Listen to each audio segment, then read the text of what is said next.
Very much welcome everyone to this pre-session to the Leading Complexity program.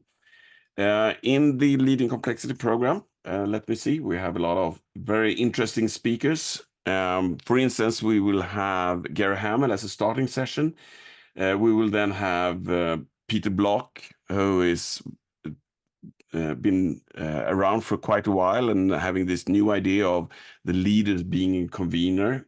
Woody Sewell, for instance, very much into teaming. Maybe you heard about mob programming earlier, but now he's called it software teaming. Esther Derby, also an old friend of the Agile community. Jos de Block, the amazing story how he could be running healthcare with over 10,000 people, and I think there are only like 40 people in administrative roles, central roles.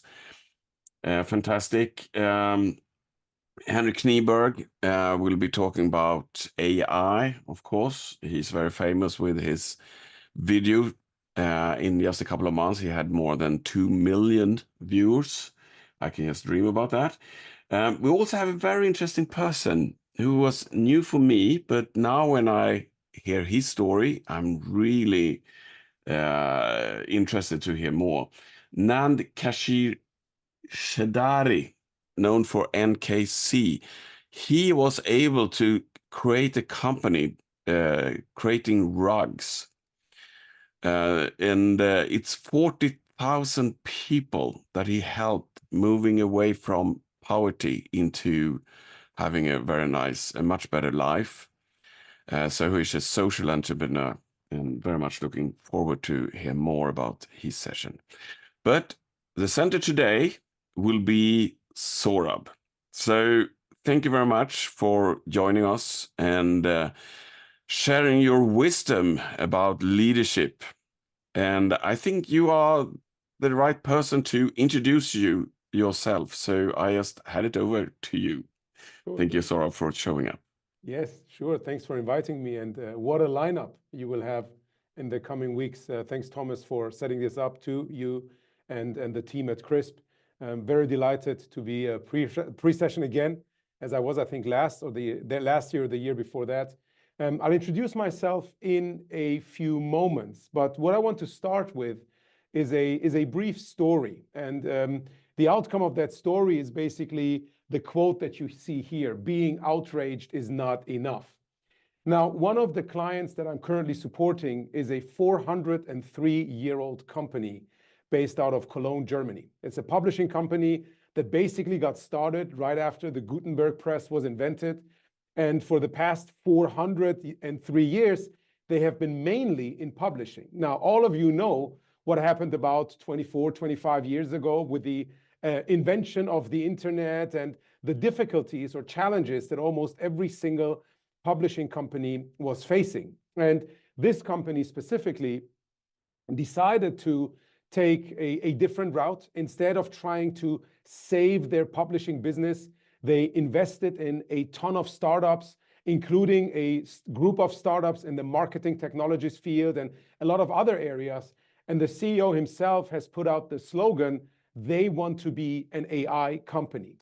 Now, there are still people in that company that are part of the publishing unit. And the publishing units, for example, is a very famous newspaper in the North Rhine-Westphalia region of Germany, specifically in Cologne, where I'm based. So with this company, I'm currently running a leadership development program for the 85 top leaders across the board. So all of the portfolio companies, including the group management board. And one of my participants is a lady who is the chief editor or the vice chief editor, I always forget exactly, of one of those newspapers. And after being in one of my Agile leadership courses, she asked me, Sohrab, would you mind writing an article for us? And obviously, those of you who've probably seen me already on LinkedIn, I really like writing stuff, putting my thoughts on paper and sharing them out there. And I was like, what better opportunity than writing for one of the largest published or newspapers in the region that I live. So I wrote an article about 10 things, and she gave me the title, which was 10 things that you can see in a bad leader, and then obviously turn it into the positive. So how would you also acknowledge or identify a good leader? Now, I did not know how that article would resonate. I had some constraints with regards to the number of letters that I could use, all of that. And initially, it was agreed that the article would be published in the digital version of that newspaper. So I sent it to the chief editor or the vice chief editor. She did not give me any feedback. And I thought, man, that article must have been really, really bad, as she's not giving any feedback. And a few weeks later, she just sent me an email. We published your article. By the way, this is the link. So I was super proud. I go to the website. I see the article is published. Amazing. Now, again, 2 weeks pass. And on Easter Sunday, I receive a WhatsApp message from a close friend who was reading the physical version of that newspaper. And my article had made it into the physical version on Easter Sunday. So he sends me a screen or an image from that article, super happy. I was not expecting to then hear anything from clients, etc. Easter Monday comes, and in our team inbox, that's the email that you can see when you go onto our website, we receive an email from a gentleman called Manfred Maus.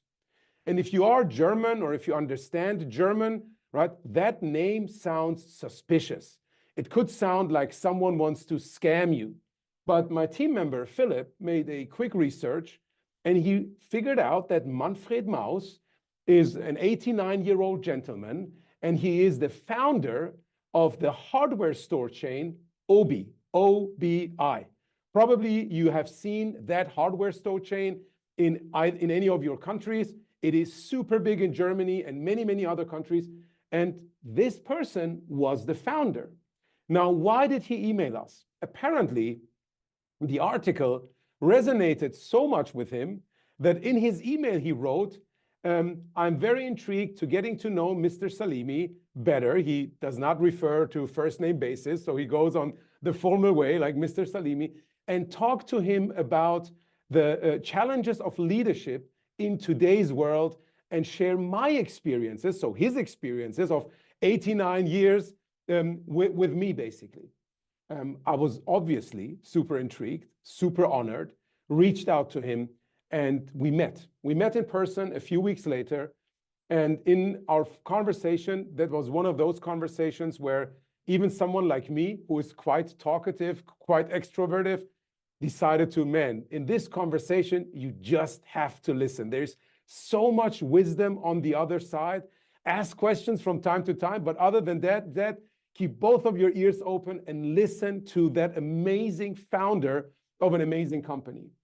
And as we were speaking, he highlighted that from his perspective, we have a huge lack of leadership across the board, be it in organizations, for-profit or non-profit, be it in politics and society in general, including families. And one of the quotes that stick with me from that conversation was, being outraged is not enough. It's simply not enough to only criticize and only say, oh, this is bad and this is bad and this is bad, but we have to take action. And he, being someone who was born during World War II and then grew up after World War II, obviously built one of the most successful companies in Germany's history after World War II. He said, we need to create a mindset where more and more and more people move into action instead of just being outraged. And this conversation with him, this quote, triggered a lot of thoughts within me.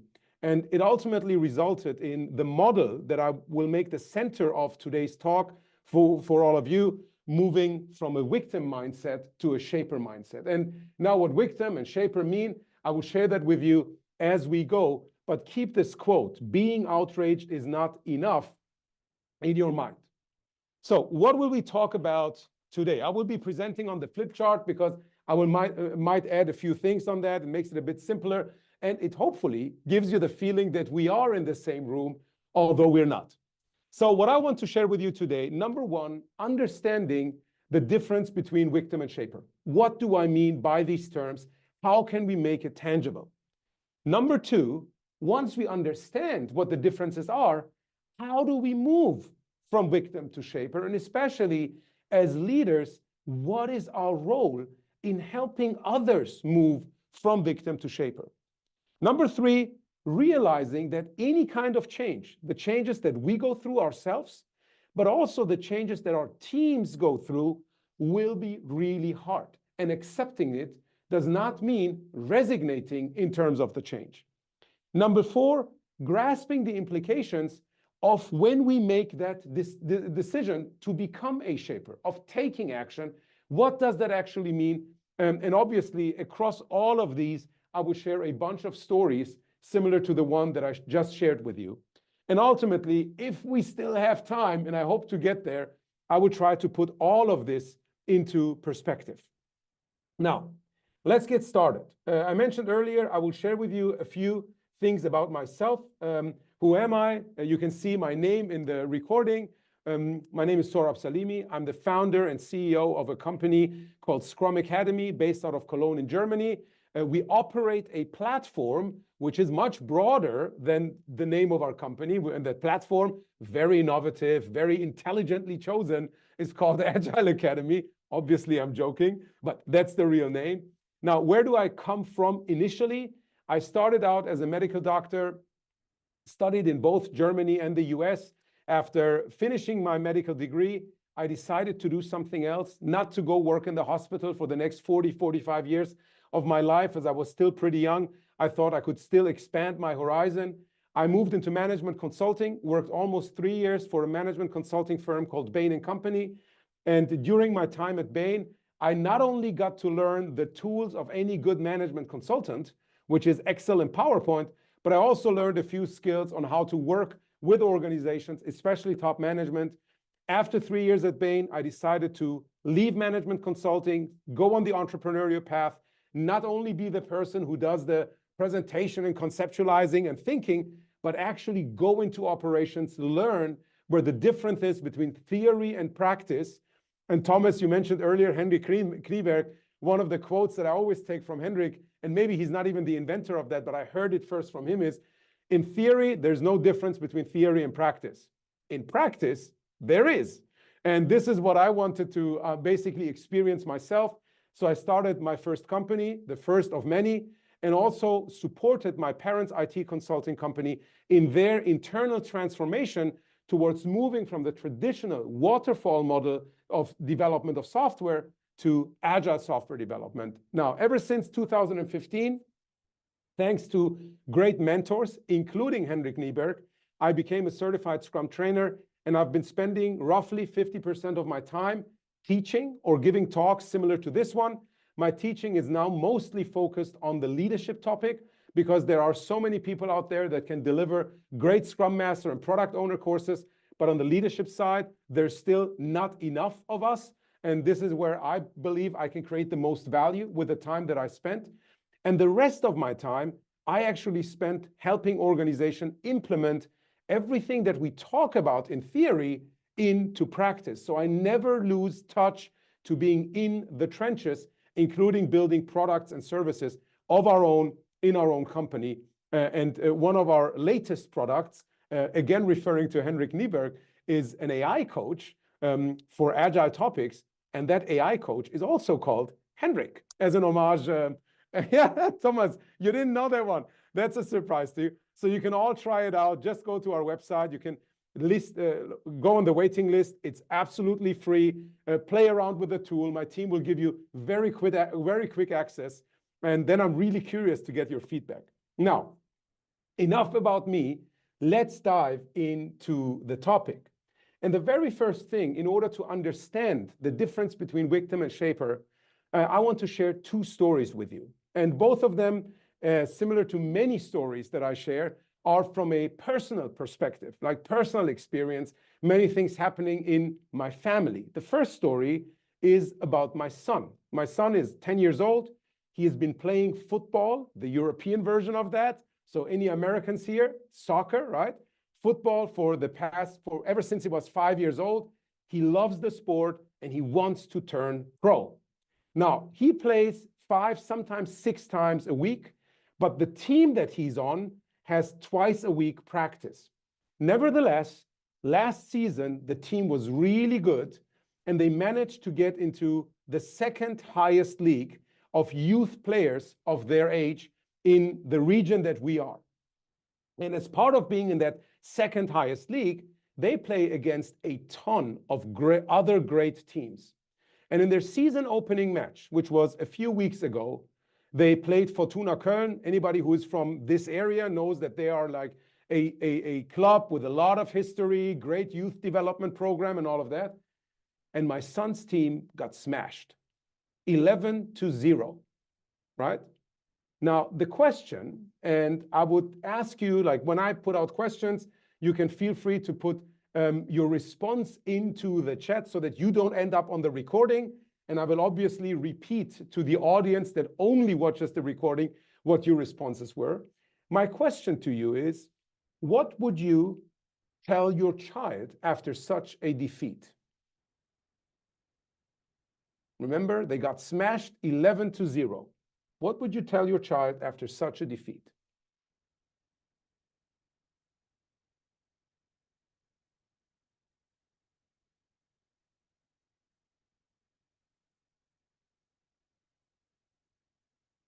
So the first response that comes in, you did a great job. The second one, what did you learn from it? Okay, don't give up. Okay. Thank you, by the way, so far for those that have responded. So when I would tell my son, oh, now the fourth one, let me quickly read this one also, and then I'll give you my perspective. It depends on how my child looks. Maybe, are you frustrated because you were really wanting to win? Probably, right? Making it contextual could also be good. Now, I actually asked my son the same question that Khurram put in here. What did you learn from it? Now, his response, man, Dad, that other team, they were so good. They were dancing circles around us. They probably have a much better trainer. They probably train so much more often than we do. They absolutely have a way better like environment, including the sports pitch that they have. And our team, we were just, nobody on the team was running, right? All of that kind of stuff. Now, what kind of mindset did my son display? From the definition that I will be using going forward, he displayed a victim mindset. Nothing about the loss was his own fault, right? And yes, now you can make the argument, if you are just one of 9 team members, at that age, they play 9 against 9, not 11 against 11. Well, I mean, how much responsibility, let alone accountability, can he take, right? So probably he is right, criticizing all of those things, or coming up, as I refer to it, with victimitis, excusitis, right? You see the medical doctor in me creating those kind of terms. It's actually a term that I borrowed from an amazing book written by Robin Sharma called The 5 a.m. Club. If you're interested in book recommendations, read that one. The term victimitis, excusitis shows up quite a lot. Now, why do I believe that all of those things were excuses?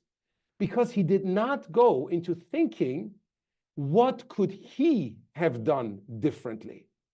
So I asked him, Nima, that's the name of my son, what could you have done differently?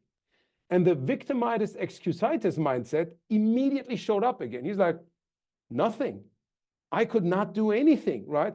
I am just 1 out of 9. Now imagine every person in the world taking that perspective. And I'm not criticizing him. He's 10 years old. It's my job as a father to help him develop a different mindset. So these kind of situations are actually gold because we can use them on an ongoing basis to develop his mentality, but also my own. But imagine everybody in the world would, in the face of every challenge that we're facing, be it global warming or whatever there is, take that perspective. I am just one of, now 8 billion, what can I do? And that's the topic, or that's the challenge of having the victim mindset. It is usually justified, even in society, in organizations, for someone to show up like this, to say this, right? This is not the typical victim of a crime, but this is someone and I always refer to this, that put handcuffs on themselves because they take away their own agency, their own ability to act. Now, let me share a different story. This time, it's about my mom. My parents, based on my looks, you know, I'm not an organic German, as they now refer to in Germany, right? Or as they say, I have an international biography. Let's put it this way. I was born in Iran, and my family came to Germany when I was 4 years old. And obviously, my parents were way older. So my mom was 32, and her engineering degree from Iran was not accepted in Germany. So she, the same with my dad, had to go and study again. Now, within 4 years, she finished chemical engineering at one of the toughest engineering schools in Germany, RWTH in Aachen. That's where I grew up. Now, she graduates in the early 1990s, and back then, the job market in Germany was really slow. So she goes to the job agency. They have like an information event for everybody that got recently graduated. As an engineer, female engineer, she is the only one in that group of about 50 people. And the person from the job agency that was running the event basically spots her, but then addresses to everyone, if you're a woman, you have basically no chance. If you're a migrant, you have basically no chance. If you're a bit older, you have basically no chance, right? And by older, he meant like 30 plus, right? She was 36 at that time, 37 maybe. If you have kids, right, you have basically no chance. And in her head, she's going like, check, check, check, check, check. And all of those are negative checks, right? None of that is positive in terms of, great, my chances just increased. She's like, I have zero chance. So she comes home, and for the first time, as I could remember, other than some kind of family tragedy, somebody dying, I see my mom cry. I ask her, back then I was like 10, 11 years old.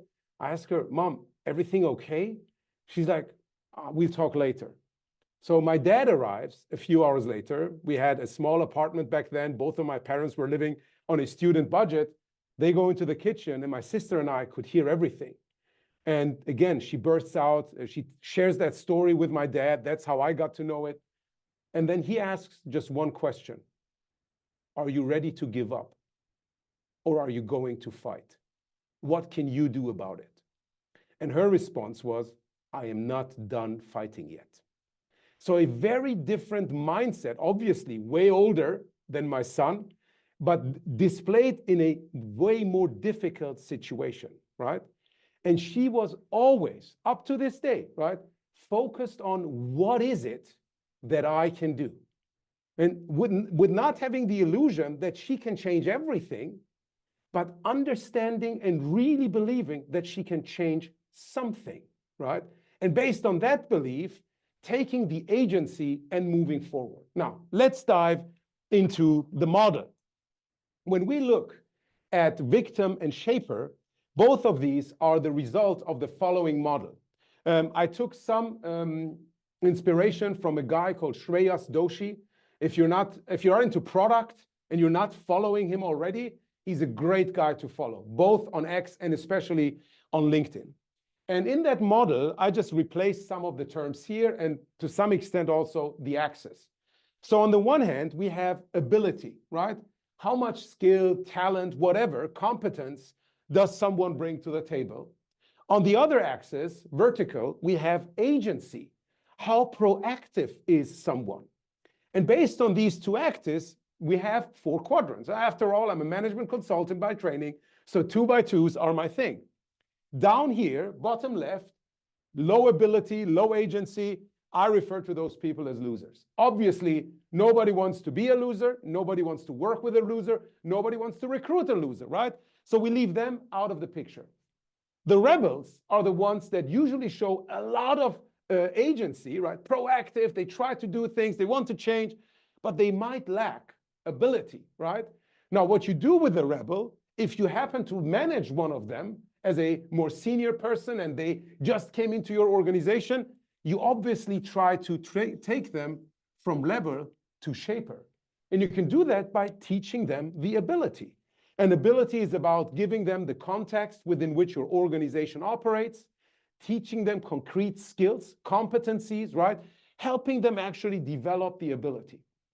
In the medical world, when I used to work in hospitals, it was all about teaching people so that they could become the next generation of doctors. One philosophy that we used was see one, do one, teach one. So first time as a young medical doctor, you observe, right? Next time you do it while somebody else is guiding you. And then the time after that, you become the teacher and you teach somebody else. So obviously it was more than once, but the concept is very well explained with see one, do one, and teach one. Now, at the bottom right, we have the victims. In many cases, people with high ability, but very low agency, right?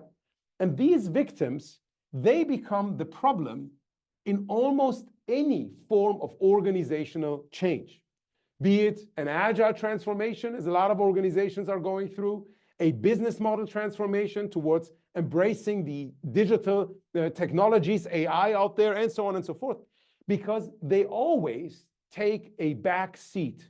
They wait for everybody else to take action because they believe to some sense that it does not matter whether they themselves demonstrate any agency.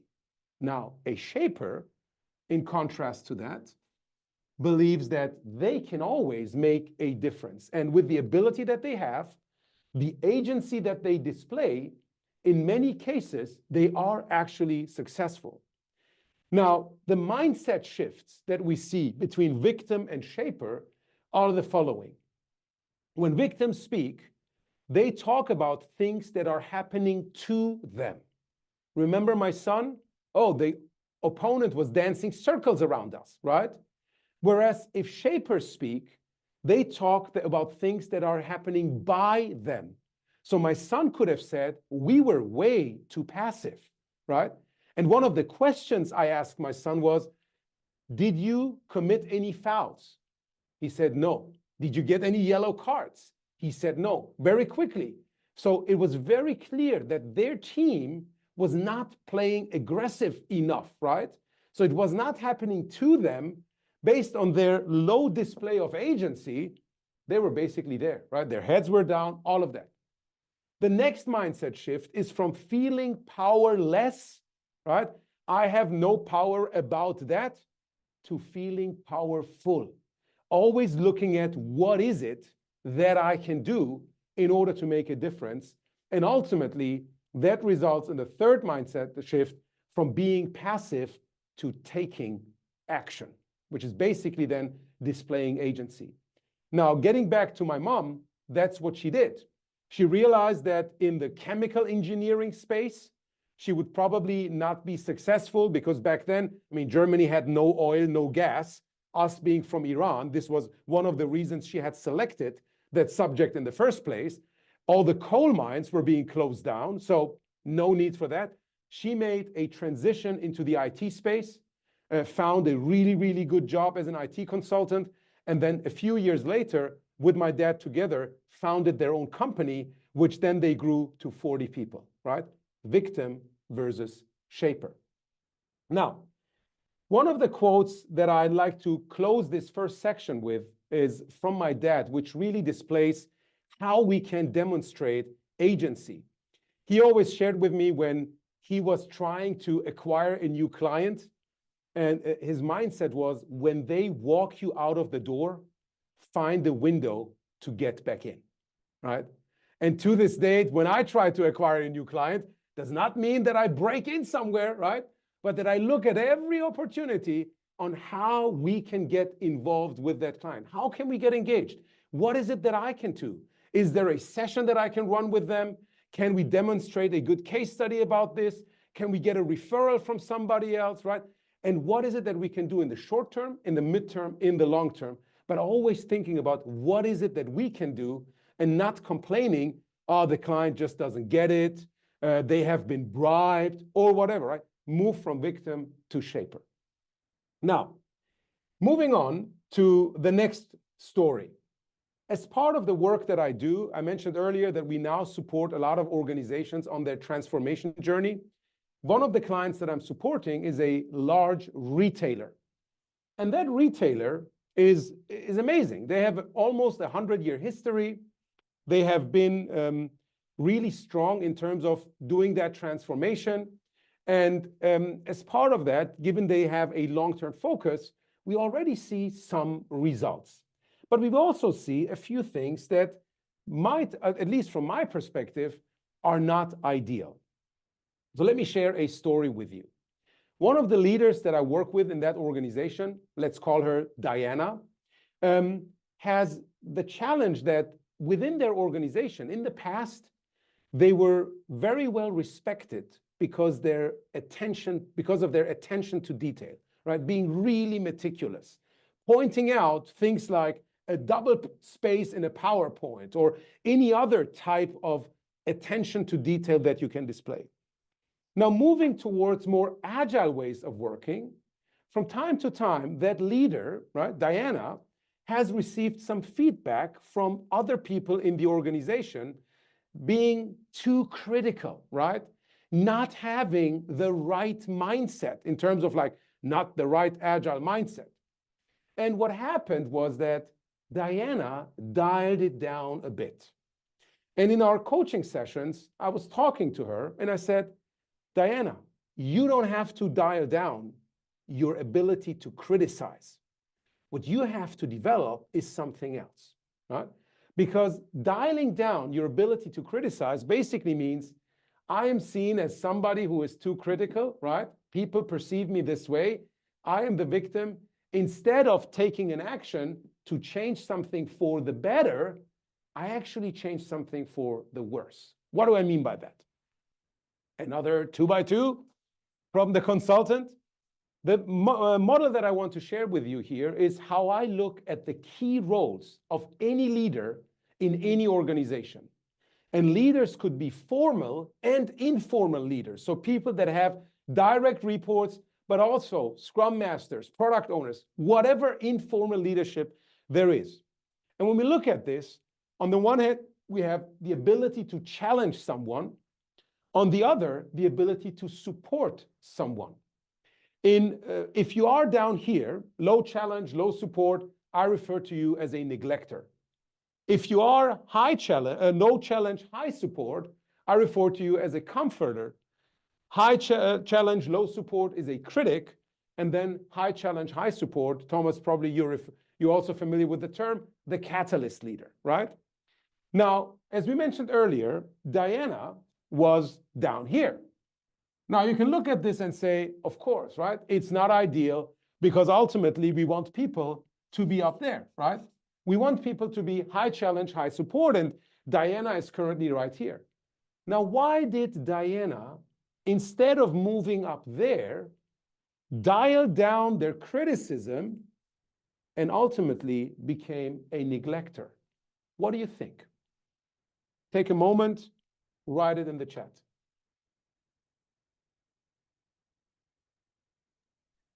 Do you see the question in the chat as well, Sohrab? Yes, I write the right answer.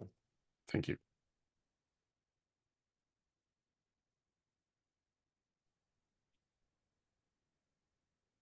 Sorry, what was the question again? Just the last question. Why did Diana move from critic to neglector instead of moving from critic to catalyst?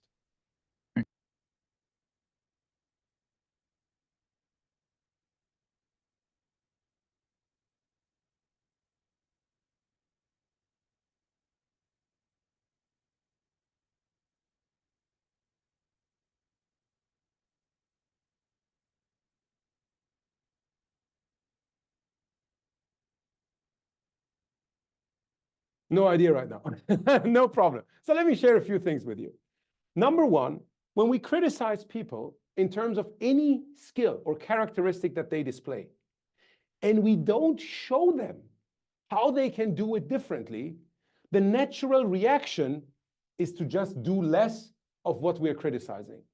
So as Diana does not know how to support, while at the same time challenging, because a lot of people look at this as either I support or I challenge, right? If you think about the books written by, forgot his name, Good to Great, Built to Last, Jim Collins, right? If you think about those books, Jim speaks about the tyranny of the or and the genius of the and, right? Because in most cases, people look at support or challenge. Or as Hendrik Niebuhr puts it out there, autonomy or alignment. But what we want is and. We want autonomy and alignment. We want challenge and support. But most people that are down here don't know how to do this. So instead of moving up, they move to the left. They dial down their ability to criticize. Now, for an organization, having more and more people move from critic to neglector is not good, because that could be perceived as people are giving up, could be perceived as like people are letting things slide, the quality bar goes down instead of raising the quality bar. So what I believe, something valuable that we can do as coaches, as trainers, at whatever, right, as leaders, is to teach people how to challenge and support at the same time. So going back to the initial story, right? My dad displayed a really good way of challenging and supporting. He said, do you want to give up? After everything that you've been through, that's the challenge. The support that he provided was, whatever you need me to do as your husband, I'll do, right? If you need me to take more care of the kids so that you can, for example, pursue another field of study, go ahead, do it. I'll take care of that, right? That's challenge and support. Coming back to Diana, it could be still being very meticulous in terms of like the level of quality and all of that, attention to detail, and at the same time, taking time to enable people to be up to what they want to see in terms of level of quality. When we talk about leadership, one of the key concepts that we refer to is enablement first, empowerment second. What do I mean by that? In most organizations, everybody's talking about, oh, we need to empower people. We need to empower people, which means we give decision-making authority to people. Now, if people lack the context, lack the competence, lack the courage, how do we expect them to become decision makers? It does not make any sense. So before we empower them, we need to enable them. That's the support piece. And as we do that, we can constantly challenge them and show them through our challenge where the bar is, right? Amazon refers to this in their recruiting as the bar raiser, somebody who constantly puts up a high bar. Why? Because we want to increase the level of competence, creativity, and so on and so forth within our organizations, challenge and support. Now, fortunately, more and more of these leaders, right, that we work with and take on that mindset where they understand the genius of the end and where we teach them how to be more supportive while at the same time challenging to their teams. So one way to move from victim to shaper is to first and foremost pull yourself out.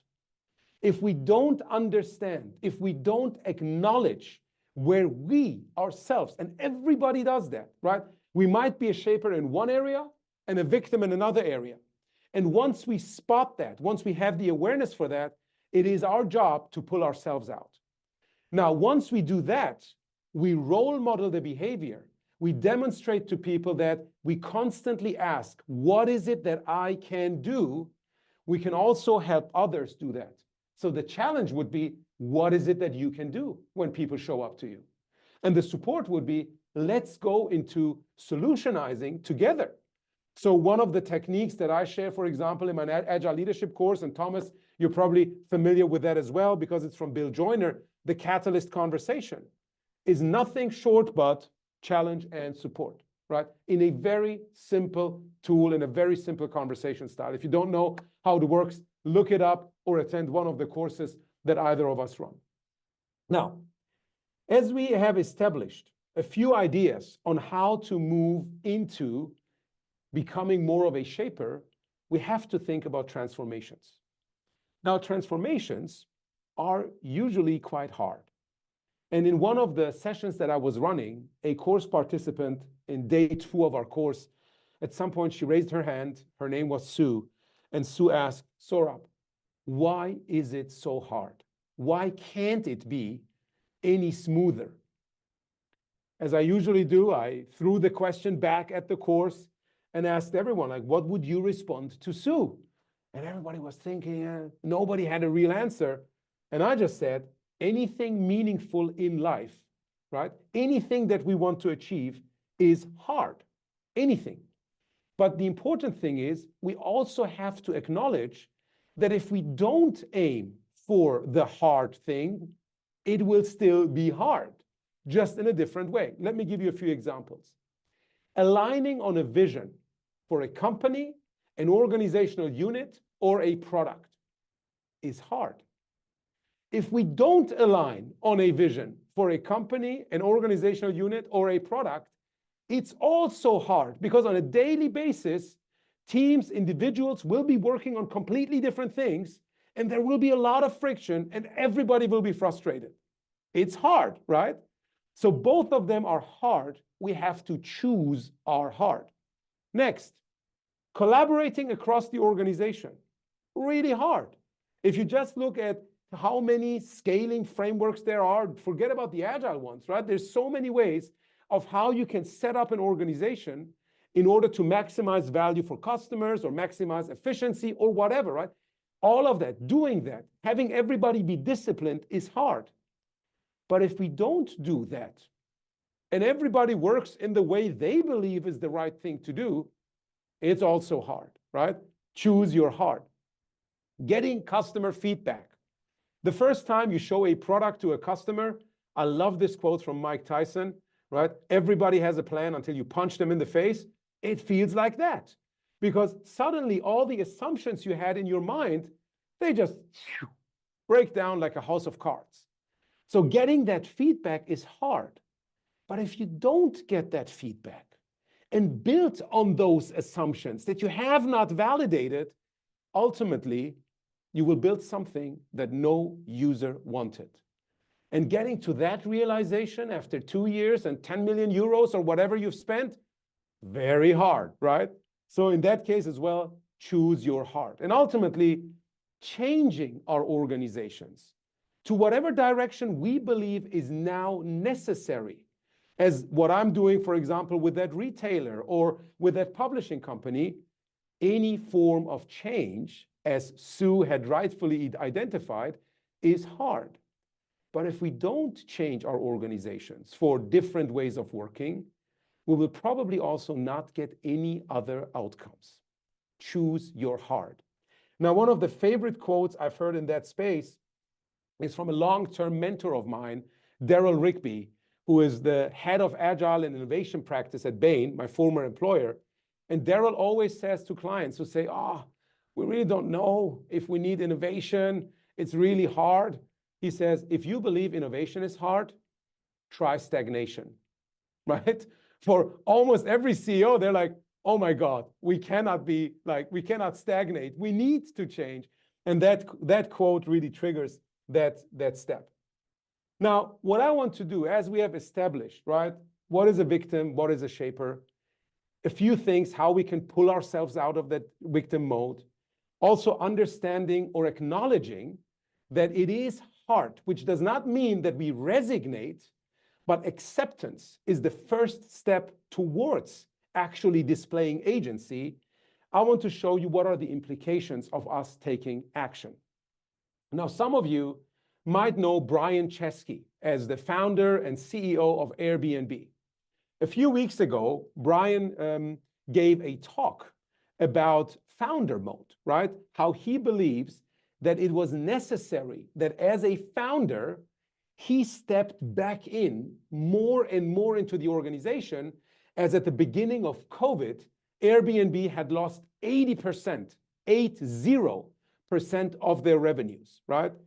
And what he shares is not that he displayed, micromanagement, but that he really got into the weeds, into the details. Amazon refers to this in their leadership principles as number 12, dive deep, right? no task is beneath them, and leaders can differentiate between anecdotes and data, or when they acknowledge when anecdotes and data differs.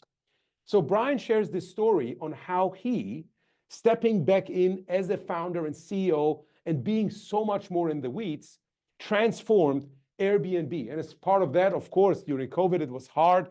They had to let go a bunch of people, refocus the organization, and so on and so forth. Now, as part of that story, I want to bring in a third model. This time, it's not a two by two. I hope you're not disappointed. It's probably a tool that many of you are familiar with from Stephen Covey, the circles of control and circles of influence. Now, when we move from victim to shaper and demonstrate agency in our circle of control, what might happen with that circle?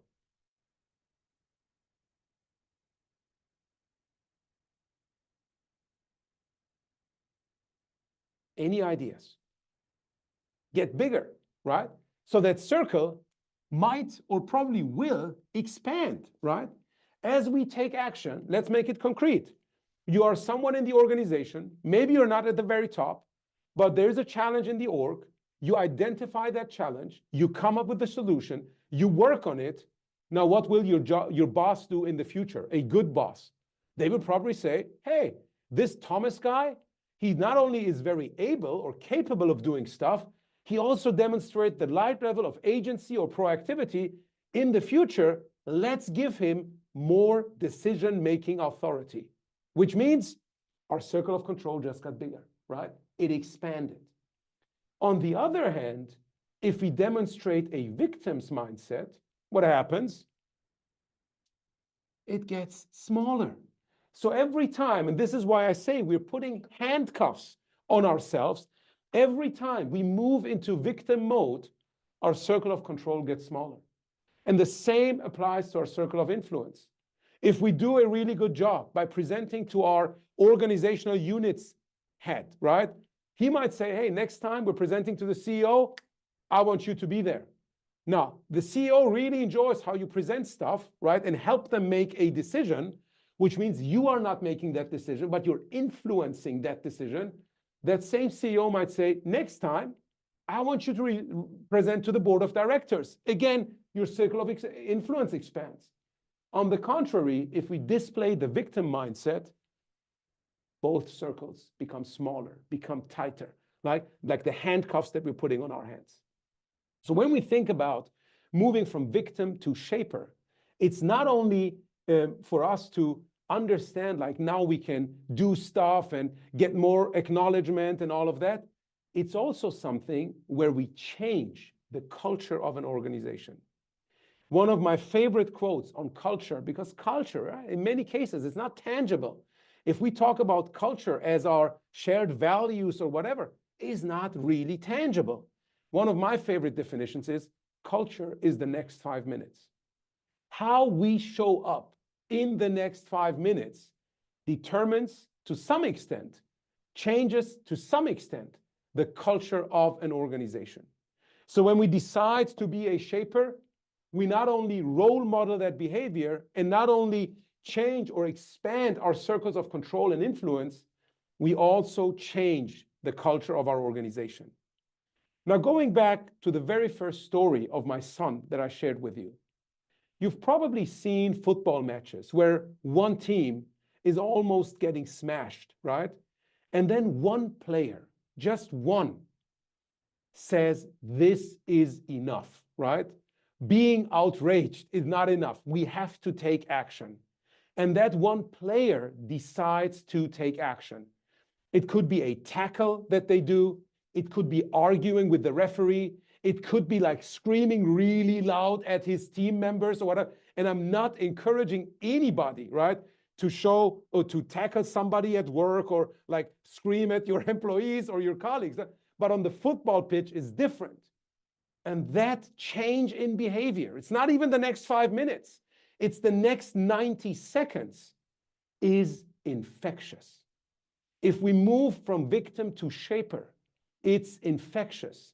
The same way that victimitis, excusitis is infectious, becoming a shaper can also be infectious. It just takes one other player on that team to change their body language, move from being like this to being like this, right? Facing the opponent. Every time they get the ball, make it hurt, right? Tackle them, even if it means you're making a foul. In the case of football, it's fine. At work, you have to figure out different ways. But body language, right, is a great way to quickly change the way you approach things and change the culture and the standard that you want to set at an organization. And leaders, first and foremost, from my perspective, are responsible for those standards, are responsible for the culture. So always keep that in mind. Culture is the next 5 minutes. Now, in order to close, I have one final story as I want to end here. And that story also wants to put everything, or I aim to put everything into perspective. Because as we acknowledged, it can be really hard from time to time, right? But then as we do things differently, we get accustomed to those things, we develop new habits, it also becomes smoother until it becomes hard again. Now, when I was a kid, right, one of the only memories I have from my time in Iran was that my grandfather, and I was mostly staying with my grandparents as both of my parents were working, there were no kindergartens and so on and so forth. Then my grandfather came home as a truck driver once a week, sometimes twice a week. And the first thing he would do was he would like take off his clothes and go take a shower. Now, I was a 1.5-year-old boy running around, still having my diapers on. And whenever he came, I would like take off everything and join him in the shower. That was like one of the big joys that I had. And he, from his views, he had a bunch of tattoos on his body. And some tattoos were images, like a lion, etc. But some tattoos were writings. And they were writings in Farsi, or the correct term would be like Arabic letters. And I asked him later, when he visited us for the first time in Germany, I was like, Grandpa, I remember you had tattoos. You still have them on you. And then he showed those tattoos to me. And I could obviously, as a kid, not read what was written there. So I asked him, Grandpa, what does that mean? And it was an Iranian proverb stating, this too shall pass. And I asked him, I was like, what does that mean, Grandpa? And he said, when you're facing a hard time, reminding yourself that this too shall pass, what does it give you? It gives you hope, right? If you're facing good times and you remind yourself this too shall pass, it gives you appreciation for those good times, right? And he had appreciation. And he had that tattoo on his arm. I never managed to get one because my wife would kill me, right? But it always reminded him of no matter what kind of time he was facing, hard times, it gave him hope. And that hope gave him agency so that he could move through those hard times way faster, right? And good times gave him appreciation. So he would try to, again, be having agency, suck in every single element of that good time that he was experiencing. And after my grandfather passed away, I wanted to keep that memory of him. So I created a ring for my mom where we had like the birthstones of myself, my sister, my dad, her parents, all of my kids and my sister's kids. And as a writing inside of that ring is, this too shall pass. So what I want you to leave with, in addition to having like that mindset shift, hopefully from victim to shaper, understanding that transformation, both your internal, but the external transformation is hard, and acknowledging that every time you push, your circles of control and influence will widen instead of get more and more tight. When you're facing challenging times or good times, remind yourself, this too shall pass. So this gives you hope and appreciation. With that said, thanks so much for being here, for participating in this virtual session. I really enjoyed it. And many thanks to you, Thomas, for re-inviting me to this pre-session of your Leading Complexity series. Thank you very much, Sohrab. And I must say, I go for this too shall pass with appreciation. It's been a really good time. Also, hopefully you have moved some people from rebel to shaper by sharing your knowledge. Before we say thank you to everyone, I would like to just share some things with you. Let's see if I can share my screen a little bit. Okay, let's see if we have it there. Oh, sorry, remove this. Here you go. So first of all, this is part of a program called the Leading Complexity Program. And if you want to join, which I hope everyone will, because it will be just like Sohrab, a lot of really interesting people to talk to and listen to, and it will be a little bit longer sessions and more time for questions and all that. And those are really top thinkers, just like Sohrab, in those sessions. And you have a promo code here because you were participating, so you will get 20% off of the cost there. leadingcomplexity.com. Secondly, if you sign up, you will also get access to earlier sessions. So hopefully you know some of the names. So then they have their master classes. We call it master classes because these are really the masters of their different frameworks that they are talking about.